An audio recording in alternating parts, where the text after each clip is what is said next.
I'm Jackie Lucky, your financial planning maestro. This series of podcasts is aimed at financial planning professionals and also those who are looking to enter the financial planning profession.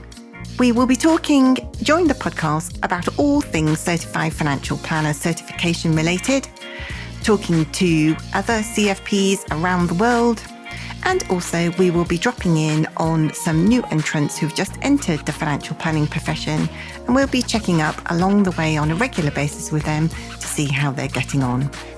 I hope you enjoy today's podcast.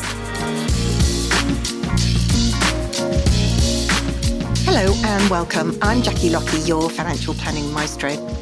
And in today's podcast, I have a very special guest and a very old friend, and that is Warren Shute from Lexington Wealth. Hello, Warren. Hi, Jackie. How are you? I'm good, thank you. How are you? I'm great. Not sure I like the old bit, but something I have to live with these days. Yeah, well, we've known each other a while, haven't we? We have, yeah, long time. I'm very excited to be on your show as well, by the way. I love what you're doing.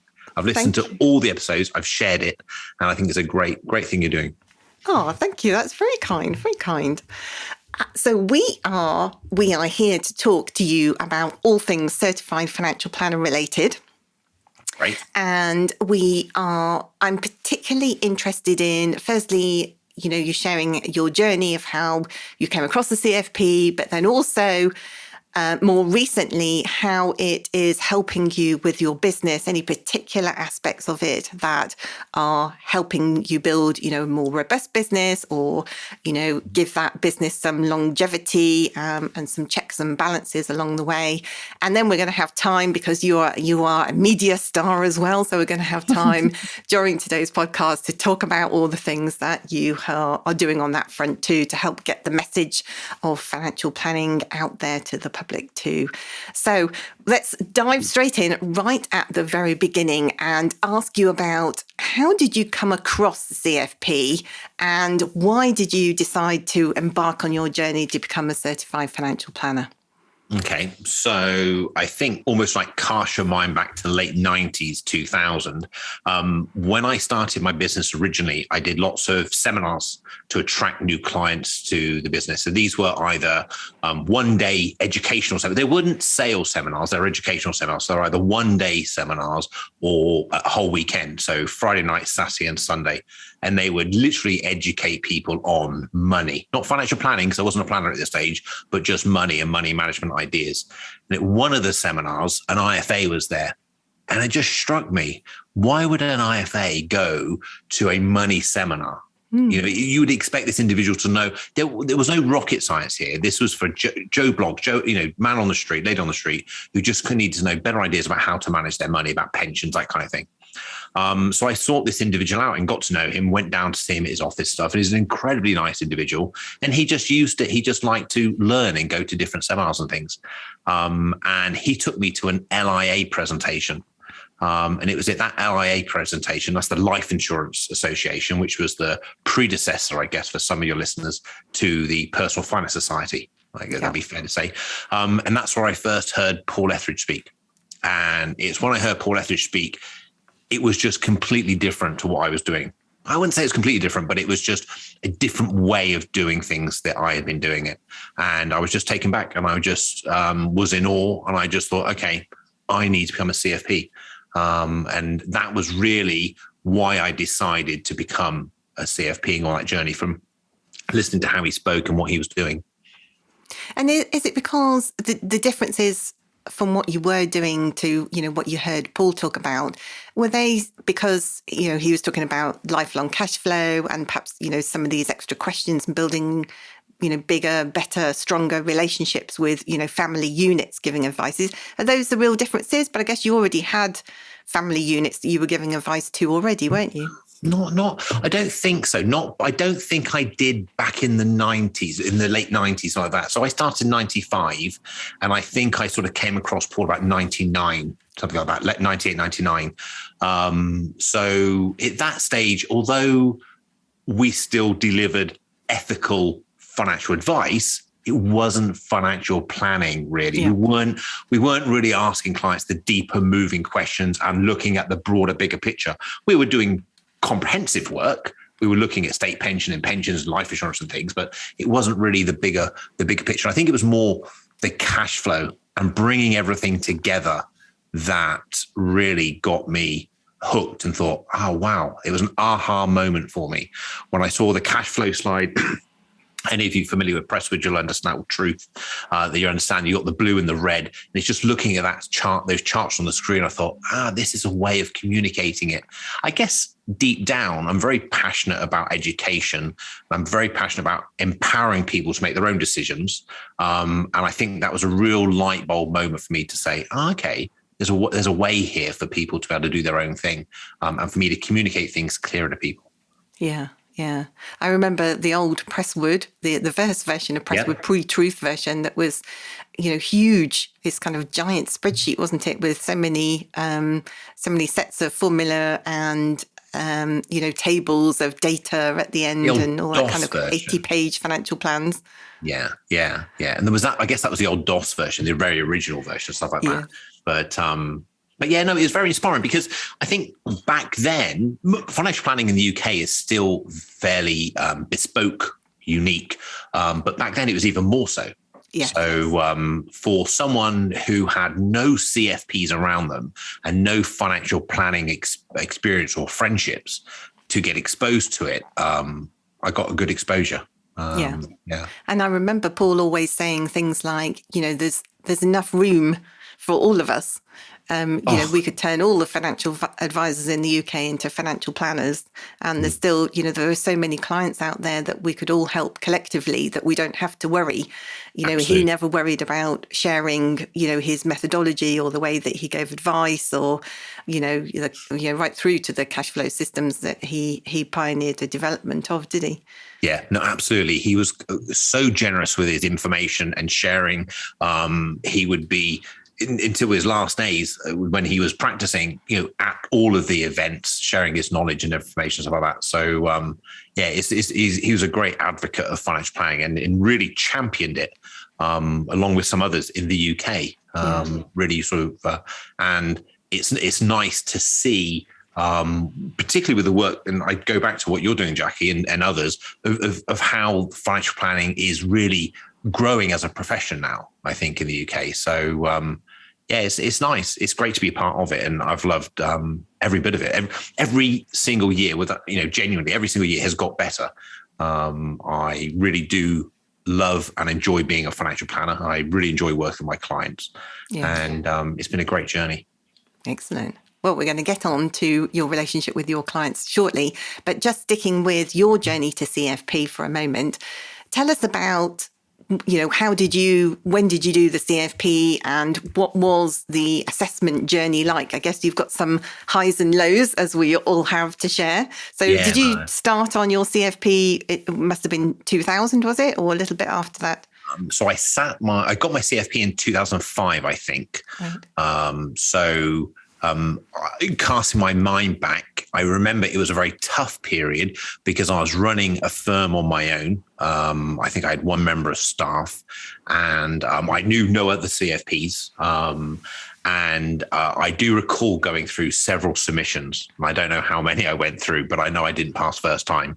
I found it a very challenging experience, bearing in mind I'd gone through all of the CII exams. Chartered wasn't available, I don't think. I can't remember which way I got, chartered or certified. It was like a year beside each other. I think I got certified first and chartered the year after, because I think that's when chartered came out, about 2006. Yeah, something like that. Yeah. And so I had my sort of advanced pensions and tax and trust exams and things. I kind of thought I knew what I was doing. But the beauty, and I use the word beauty without exaggerating, the beauty of this CFP is it allows you to be tested on how to display that information in a way you would communicate it with clients. Yes. It's not necessarily testing your ability to regurgitate information from a textbook. It's more testing your way of explaining that information to a client. So it was reflecting on it. It's hard because I think my emotions detach over time. So when I look back roughly 17 or so years ago. I can't remember how I was feeling, but when I look back, I think actually I was running the business with one person, and it was a tricky time because you're doing spinning so many hats. And I do remember thinking, cracky, was this going to go through? Let's just get this thing through. And I do think I went to visit you when you were in Bristol. I think this was for the CFP, because I remember you did some income tax. Yeah, we did. Yes, some tax calculations and the cash flow calculations and everything else, which was, I think that's probably after a first or second submission. I thought, actually, I need some help here just to make sure we get this done right. Yeah. And I think that's, that's very common, reflects a lot of people's journey is, going through perhaps 2 or even 3 submissions, but that realization that the CFP is an application of the knowledge that you have, rather than, I can remember doing the old advanced financial planning exams with the CII, did my tax and trust exam, and there was a question, I couldn't remember what the answer was. I knew it was one of 2 options that I was rolling around in my head. So I just stuck down both answers and I still passed, even though one of them would have got 0 for. So, I had time to do it. But obviously with the CFP, it's not like that, because like you say, it's all in the round, isn't it? So by making a mistake in one part, it's having a knock-on effect elsewhere in your financial plan later on. It's so comprehensive. Yeah. Yeah. And that's the reality of when you're giving advice to clients, isn't it? You can't write the right answer and the wrong answer like I did. I like your idea, though. I should remember that for the next exam I do. I wouldn't recommend it. I did get writer's cramp doing it. Okay, so let's move on and talk about, once you gained your CFP, then how did you use that to help you develop your business? So, you were still running a business essentially on your own, perhaps with one member of staff. Did that make you sit down and think, okay, I need to change my direction of what I'm doing? And that means, rebuilding it from the ground up, essentially. Yeah, no, definitely did. So I think from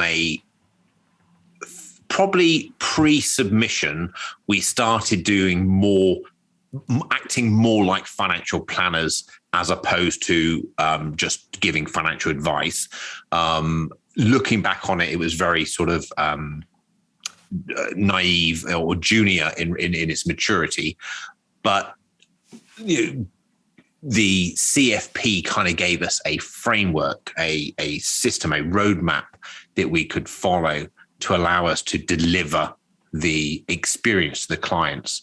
And it wasn't completely smooth to start off with, because you go through periods which might be slightly busier, and you might have sort of dropped out of it and things and not sort of followed the same process every time.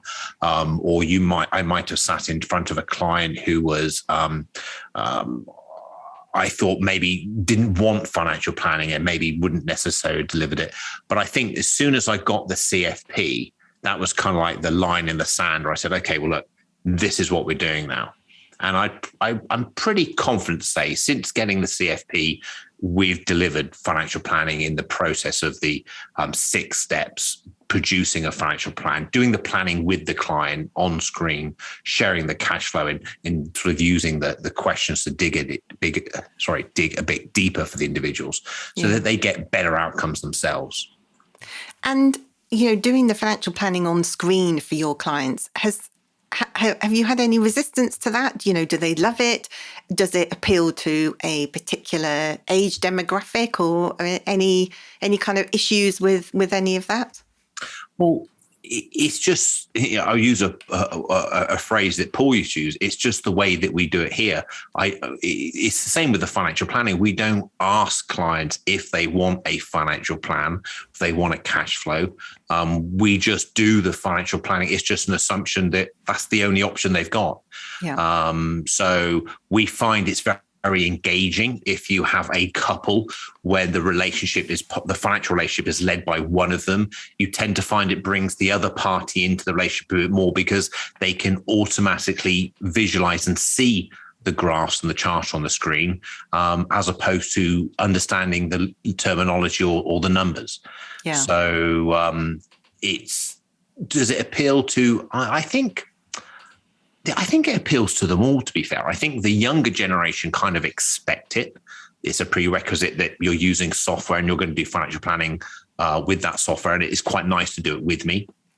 And I think the more mature generation can capture a lot of information from an image or a visual very quickly, as opposed to going through line by line. Yeah. And I think it's also reassuring them, although this isn't the truth, but it's reassuring for them that software generally produces the right answer. Now, we know that software produces the answer, the data goes into it, but I think most people like the fact that, okay, we've got some software running this system here, this process that we're following, and I like that. Yes. I guess it's more kind of educated guesswork rather than complete guesswork.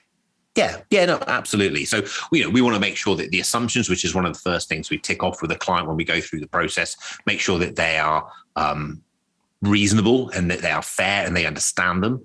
And we sometimes will have feedback or challenge from a client of, why have we done that? Can we do this one? And we'll have a bit of back and forth and we'll agree on an assumption that we're both happy with. I wouldn't just use an assumption because a client's given it to me. But likewise, I wouldn't necessarily insist on the assumptions that we've used if a client has a reasonable reason for using something different.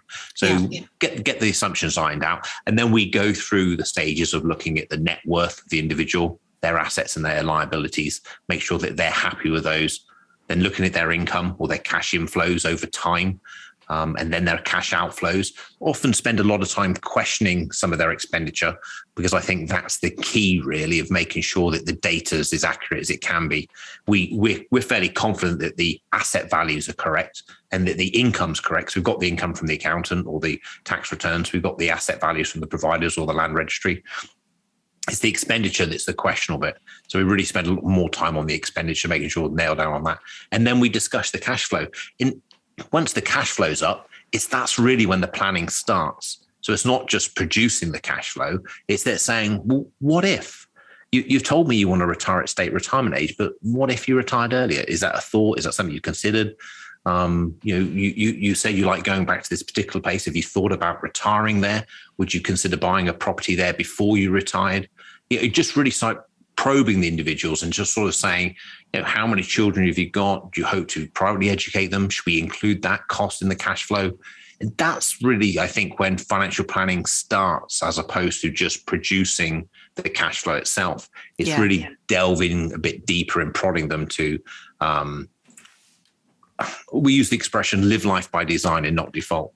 Really say, okay, let's design it. Let's design what you want this to look like. And then we can then sort of run some scenarios and stuff. Yeah. And with the expenditure, do you ask your clients to submit detailed details of their expenditure, before you meet them? Or is that something you go through in the meeting? Oh, no, before we meet them. So the process that we have is we would do an initial, if a new referral was come through to us, I'll do an initial call with them just to clarify with the individual what they're looking to achieve and to make sure that they're the kind of client we want to work with both now and over the years ahead. And to give them some kind of framework of what our expectations are. If they're the right fit, then we'll set up what we call a discovery meeting. Our discovery meeting, we're really looking more about them, discovering what's really important to them in life, what are their values, both around financial planning, but also about their financial planner. What's important to you about me? What are you looking for me to deliver to you? Because if their expectations of me are something that I can't deliver, then we best off not engaging the relationship straight away, as opposed to finding out 2-3 years down the line when I've upset them. Yeah. We'll then go through some idea of what their assets and liabilities are in the meeting. So I've got some kind of big picture level of what we're working with. And then they will send all that information in to us. So between then and that, we'll have an investment presentation. So we explain to them how we invest money and why the investment approach we've done. We found that's very good because it clears the air and avoids any ambiguity. So the client really understands the long-term principles around investments. And then we'll hold our planning meeting. So generally it's about 4 to 6 weeks after the discovery meeting. And during that period of time, the client sent all the data in. My team in the office have prepared the financial plan, the draft financial plan. And then in the planning meeting, we'll bring the software up on the screen and we'll do the planning with the client live on screen. And Yeah. what we found with remote working is it's actually improved things, if I'm honest, because the clients are sat there often with their iPad in their lounge or somewhere, very comfortable. And we're just going through the charts on the screen. And it's very little difference whether they would come into my office and I'd have it on a big TV screen in my office, sharing my screen that way. Yeah. And that's really interesting how, the pandemic has helped people get to grips with, using their technology a bit more and, finding that actually, the expense, maybe the clients, sees the opportunity to visit you in person if they can on the way to somewhere else, or having a day out somewhere, being near the Cotswolds. Maybe they go and visit family or friends in the Cotswolds, or go for a nice walk or something like that along the way. But actually, it's not 100% necessary, is it? It's not. So pretty much since 2000, we've always done meetings in our office. So clients have come into our office and they've traveled from great distances, down from Exeter. I think the furthest north is Newcastle. And like you said, we're near the Cotswolds, near Swindon. So it's a fair journey for some of them. Now we're able to deliver, I believe, the same service online. Yeah. So the clients can be sat at home, don't need to do that journey. And often it can be done a lot quicker as well, because I strongly prefer husband and wife, or the couple, to come in together as opposed to one of them, because at the end of the day, I hope to be working with them both for their whole life. So I want a relationship with both of them. And if one of them would pass away, I want to make sure there's continuity there and we know what's going on. Yeah. So we have both of them come in, often to arrange 2 diaries to take a half or a whole day out of their life is quite a big ask. Yeah. Now I'll have perhaps one individual at work in one part of the country and another individual at home or in their office in another part of the country. And we all click into a Zoom meeting and it takes 2 hours. My planning meetings generally around about 2 hours. And that's it. And it's done. So it's a lot more convenient for them. Yeah, definitely. And how do you market your services? How do you attract clients? Well, now we're in a fortunate position that we don't, but that's because of the maturity of the business. I think when a company gets to us, or a business gets to a certain size, the clients themselves willingly refer people to you. So you have a natural growth of individual clients. So we're not on any unbiased or advisor platforms or anything. Early in the years when I started the business out, I did it through 2 methods. One was educational seminars. So these weren't sales seminars. The one day was marketed, I think, around about 50 or 99 pounds, something like that. And then there was a weekend seminar. So these are educational seminars. So I'm kind of like educating individuals, teaching them information, and then they kind of want to willingly buy your products. So that was one method that we used for quite a long period of time, which was very, very successful. And the second method was what we refer to as centers of influence. So working with accountants or solicitors. Now, we particularly found accountants better than solicitors, but working with them so that they would then willingly refer the clients to us, and so we could help them achieve outcomes both in the accountancy side and the financial planning practice. And that's really interesting that you talk about that, mention the accountants there, because certainly with my dealings with the ICAEW and the accountants I met in seminars meetings that I've run there, that some accountants would say, oh, well, I've sought out a financial advisor or a financial planner and I've kind of fell out with them because they don't do it the way that I do it. And so there has to be a bit of give and take in that, establishing those relationships with accountants. You can't just kind of go in and go, well, this is how I do it, can you? Yeah. So up until fairly recently, we ran a joint venture with an accountancy firm. And it's because the partners at the firm, or 2 of the 3 partners of the firm, became clients of ours, and they saw what we did. So they'd experienced what we do. Yeah. And then they were willingly referring clients to us. And then they kind of cottoned on with, actually, hang on a second, we're giving money away here because we never paid a referral fee. So they said, well, why don't we set up a joint venture and run this as a joint venture? So we ran that for several years, which was very, very good. But I think the key really is getting the partners or the senior team on board as clients themselves, just so that they can experience what you do, as opposed to telling them. I think financial planning is one of those things that it's difficult to tell someone what it is you're going to do. It's far better for them to experience it, to go through the journey themselves, and then they get the aha moment, just kind of like what I did when I saw Paul speak on the stage all those years. I was like, I get it. That's really interesting. And it's quite difficult, isn't it, when, that you talk in general to marketeers in general, and they say, you need an elevator pitch. If you're going up a couple of floors in an elevator and somebody says, hey, as the Americans do, hey, what do you do for a living or whatever? And you kind of go, I'm a financial planner. And they go, what? It's it's difficult to articulate, isn't it? It is. And for a number of years, I've used, so that question, I think it's nice to have that elevator pitch, although I'm not sure I like the phrase, but that's the phrase that is used, you're right. It's just having something in your armory to answer. So when someone says, what is it you do? I just respond with, do you ever worry about money? And well, that's the kind of thing that we do. We help people clarify that and create a solution for the future. And it's just having a line that you can respond to, that you feel confident delivering without it sounding too corny. That's a lot shorter than my elevator pitch, and I can imagine if I did mine, the doors would be open and the person would be walking away, and I'd still be talking. Getting off at the wrong floor. Yes, let me out. This woman can't stop talking. But yes, that's really interesting. So, and I guess these you're turning or have turned into a bit of a media mogul and a media star, as the saying goes.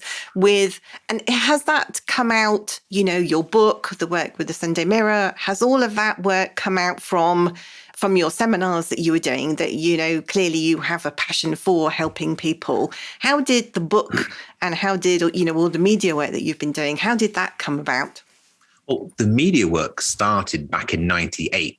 Before it. So I think it's one of your earlier guests, Farida. Yes. Said she was inspired by Alvin Hall's Your Money or Your Life show. Yes. So I was on that show. So that was the first TV exposure I got back in '98. Wow. And then Alvin and I built a relationship. So he wrote the foreword to the money plan. And then the money plan I got to a stage in Lexington where I was very fortunate. I have a great company. I really enjoy what I do. I have a fantastic team around me. And I thought, the people come into my office, although they're incredibly nice, they are all very, very nice. They're fairly affluent. Most of them are fairly wealthy. And I didn't grow up with money. And I just looked, I thought, you know what, there's a huge cohort of individuals out here who are missing this. Financial planning isn't just for the wealthy. Financial planning is for everyone. Yeah. And you can deliver profitable financial planning to people who have less money just as well as you can with people who have money. It's just that with people with money, there are more opportunities, there's more complexities to work with. And I just wanted to devise some kind of model to take, I use the expression, take financial education to the nation, take financial planning to the masses. And that's where the Warren Shoot website came from. That's where the money plan came from. And then since the Your Money, Your Life show, I did a stint on Bloomberg. I think last year we was on the Tonight program. We've done radio work and things like that.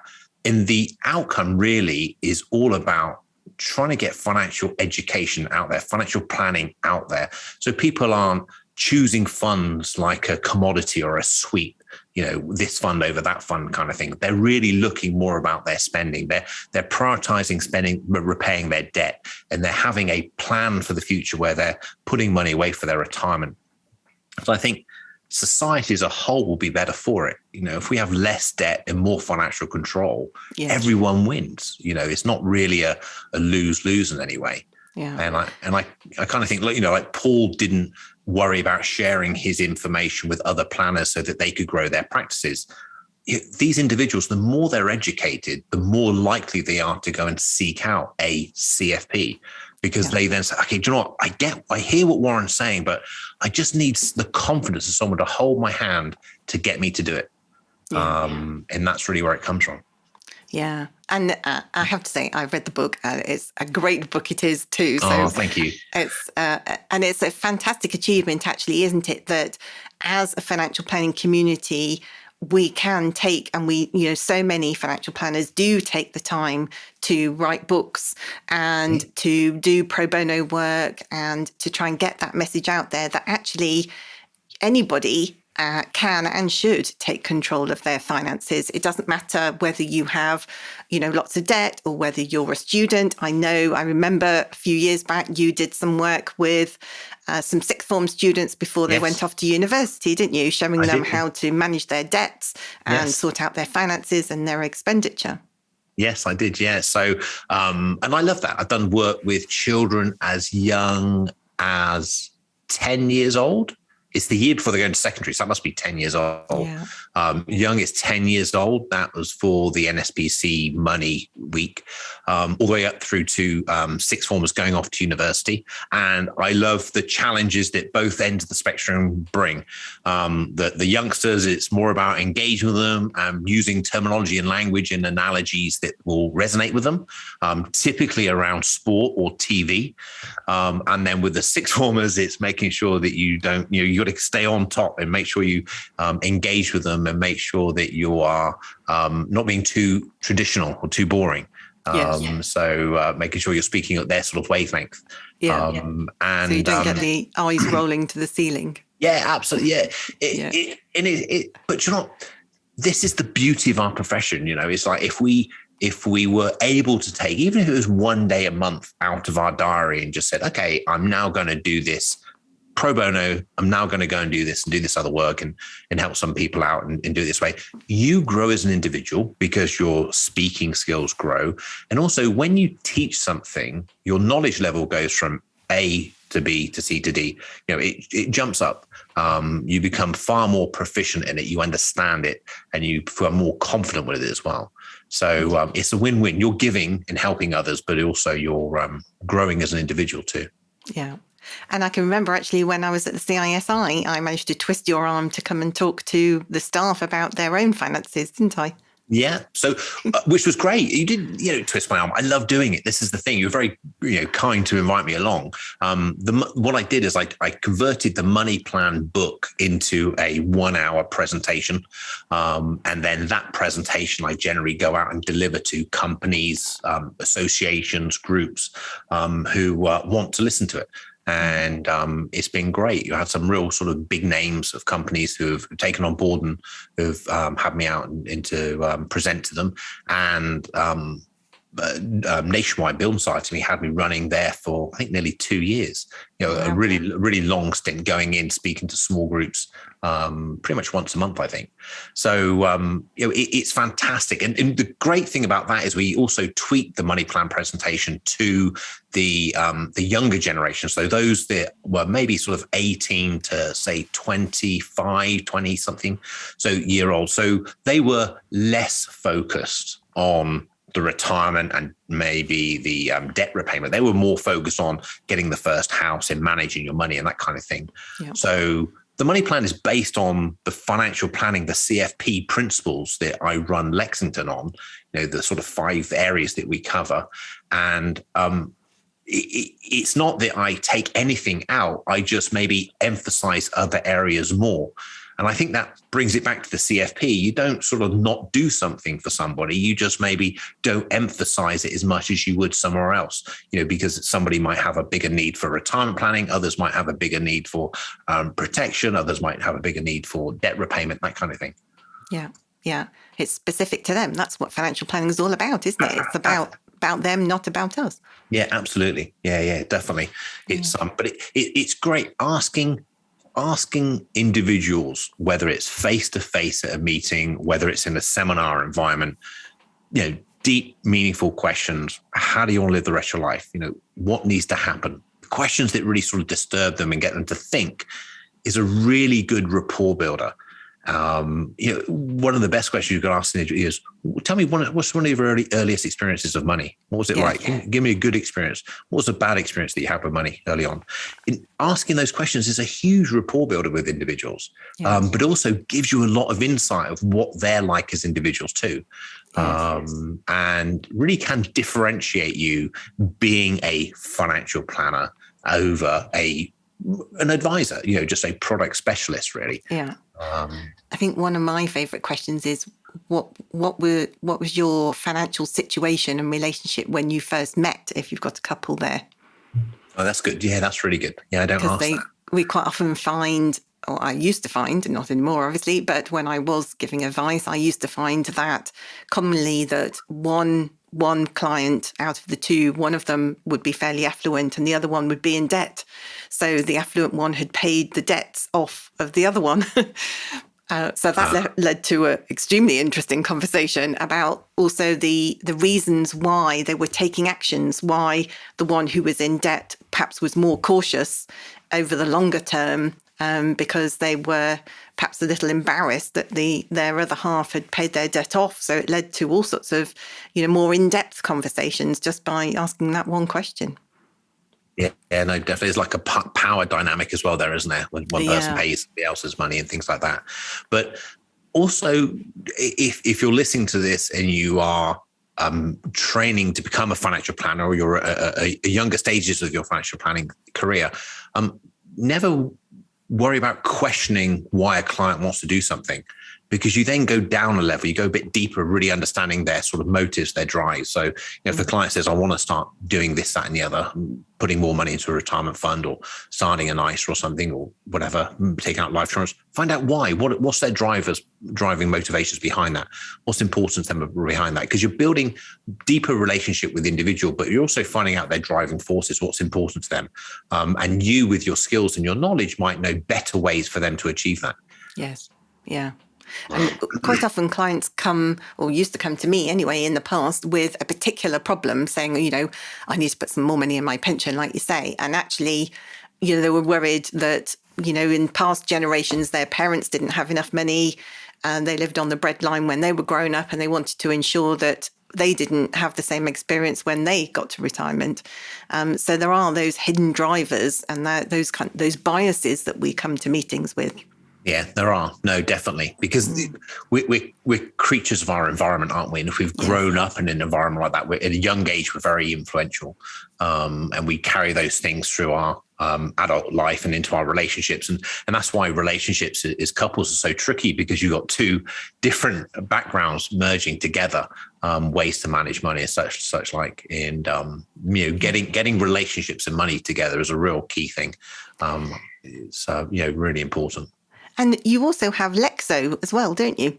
I do, yes, I do. So Lexo is an online investment platform, and it was developed principally for the readers of the Money Plan, or people who use the Warren Shoot site. So my business is set up I have two companies, Lexington Wealth, which is our regulated firm, which gives the financial planning advice, and then a separate business, which is Lexington Associates, which does all the education side. And that's what Warren Shoot is run through, and all the seminars and the books and things go through. And what I was finding is that I'd having a lot of individuals who would want to invest money, but it wasn't necessarily right for them, or they didn't want to buy a financial planning experience. So rather than allow them to go off and just buy the next best hot fund from an online provider, we put together a number of 10 portfolios, which would represent broadly what we would use within Lexington. And they could then buy them online using the Transact platform. So we were happy that they were buying a investment solution that we were happy with, and they were able to do it online easily at a low cost. And I guess that, it's a double plus, isn't it? Because they're learning by reading the Money Plan. They're doing their investments, kind of keeping control of their finances and their investments. And then as their pot grows, maybe they become transfer over to Lexington Wealth. Yeah, no, absolutely. I'm very lucky. We've taken on end of last year a brilliantly intelligent and bright young man called Lewis, and he's joined Lexington, and it's a great way for him, once he's an associate planner at the moment, and part of his contract, as it were, that it would be that he would get the CFP. And once he's CFP and he starts seeing clients, there's a great pool of individuals then that he can start working with who are going to have less complex needs. Yeah. So they're going to challenge him less, so he can build his confidence, understand what's going on, still do a fine job, but he's not going to be challenged with big complex needs initially. But you're right. So there's that pool there that he can work with. Yeah. Yeah. So we have come nearly to the end of our interview today. Warren, it's been so exciting to talk to you after all this time, getting you on the podcast. But let's just bring it back to the CFP, because we know that there are lots of people out there who are thinking, right, in 2022, I am going to embark on doing my CFP. And I just wondered if you have any tips or any words of wisdom or encouragement that you could offer, perhaps to people who are going through it now, but also those people who are sitting on the fence going, not sure whether I should do it. Okay. So I think it's a given that I'm going to say you need to do it. Okay. So I don't think I need to say do it, because if they're listening to this podcast, you're almost bought the idea that you want to do it, because this is a podcast on CFPs, right? Yeah. I think the key really is to be a financial planner, act and do financial planning. So if you're in an environment where you're able to do this, actually do financial planning in your day-to-day work. So start looking at things in a way that a financial planner would do things. The second thing that I would say, which I think is really essential, and it was told to me, is to do your own financial plan. It's the best place you can start. Do your own financial plan. When I did my first financial plan, I think back in like 1999, something like that, I wasn't married. I didn't have children. And I put into the plan that I'd get married and that I would have children. And they were called Ollie and Isabella. They were in the plan. And today I have two children who are Ollie and Isabella. Yeah. So, this thing does work. And I update my plan every year. So as financial planners, we're still doing financial planning on ourselves. So I'd say, another key thing would be to do financial planning and to do your own plan. And then I think the third thing I'd probably leave you with is to always be a lifelong learner, to continue learning, get education. So the CFP is a natural progression in a world of commoditization. If you look at everything going online, people buying funds, this and the other, the thing that I believe won't be commoditized is the relationships. And people, particularly with complex needs, are going to want a professional individual to help them make good financial decisions. That, and also bear in mind that the accountancy world has become very commoditized as well. And that the man of affairs, as the expression used to be used, was an accountant. I often get most of my clients ringing me up for all manner of different lines of advice or support or help, whether it's a relationship they're going through or a house change or sometimes gifting money to their children. There's a huge value in being a CFP. So by being a lifelong student, doing your CFP, but also going to conferences. I've learned most of the things I have probably from other financial planners sitting down, having drinks and stuff like that. And I'd say the CISI Financial Planning Conference is a great place to go to meet with other financial planners, learn what they're doing, learn from good speakers, and also let your hair down and enjoy yourself. Yeah. Great advice. Warren, it's been an absolute pleasure to have you on the show. Thank you very much for coming along. Thank you, Jackie. I appreciate it. I hope you enjoyed today's podcast. It's really interesting, isn't it, to listen to other people's points of view about different things, all relating to our wonderful financial planning profession. If you know anyone who might be interested in listening to any of these podcasts, please pass on our details to them. So that's it from me. Join me again next time when we'll be talking all things certified financial planner related, and also dropping in on our new entrants to the financial planning profession. Bye for now.